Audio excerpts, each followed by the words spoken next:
तळहाताचा पाळणा दोन्ही डोळ्याचा अहिना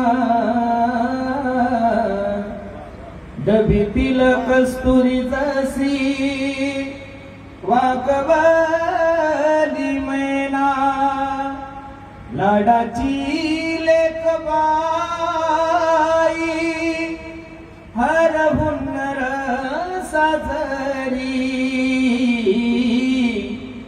आज माहेर सोडूनी कशी चालली सासरी जीवातला जीव केला आम्ही तुमच्या हवाली हो आता तुम्ही माय बाप तिच्या जीवाची सावली जीव खालीवर हो तुला पाठविता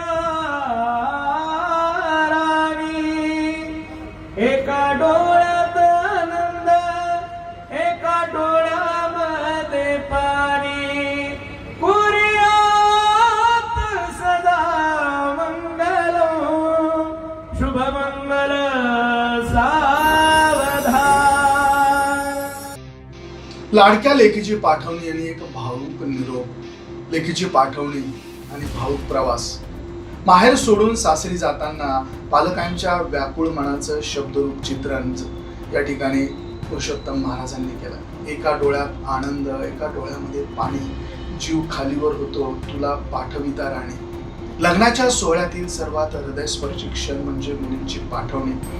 हा मजकूर माहेर सोडून सासरी जाणाऱ्या लेकीबद्दलच्या भावना आणि आई वडिलांच्या मनातील कासावीसपणा यांचं अत्यंत सुंदर आणि काव्यमय वर्णन या ठिकाणी मंगलाष्टकांच्या स्वरूपाने पुरुषोत्तम महाराजांनी आपल्या समोर मांडलेलं आहे।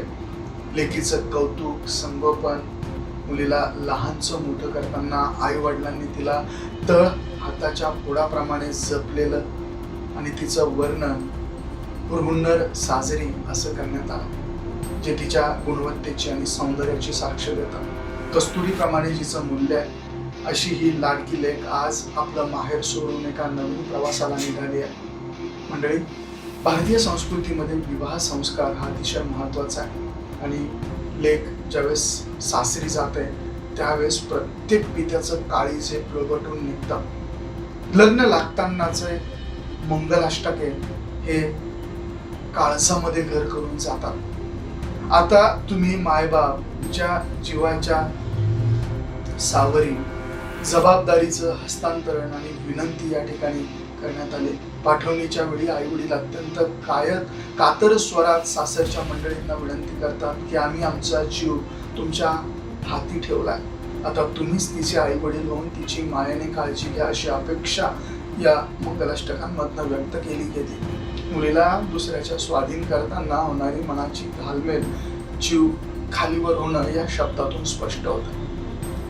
आनंद, अश्रू आणि मंगल कामना ह्या देखील संपवितात। केवळ दुःखाचा नसून तो एक नव्या सुरुवातीचा क्षण आहे म्हणून आनंदही आहे। पण डोळ्यात विरहाचे पाणी असलं तरी दुसऱ्या डोळ्यात तिच्या सुखी संसाराचा आनंद देखील आहे आणि म्हणून शुभमंगल सावधान या घोषात मुलीच्या पुढील आयुष्यासाठी शुभाशीर्वाद पुरुषोत्तम महाराजांच्या या अतिशय गोड सुंदर अशा मंगलाष्टकांमधनं आपल्याला ऐकायला मिळालं। मंडळीबद्दल तुमचं मत काय, तुम्हाला काय वाटतं कमेंटमध्ये व्यक्त करा। व्हिडिओ आवडला तर शेअर करा।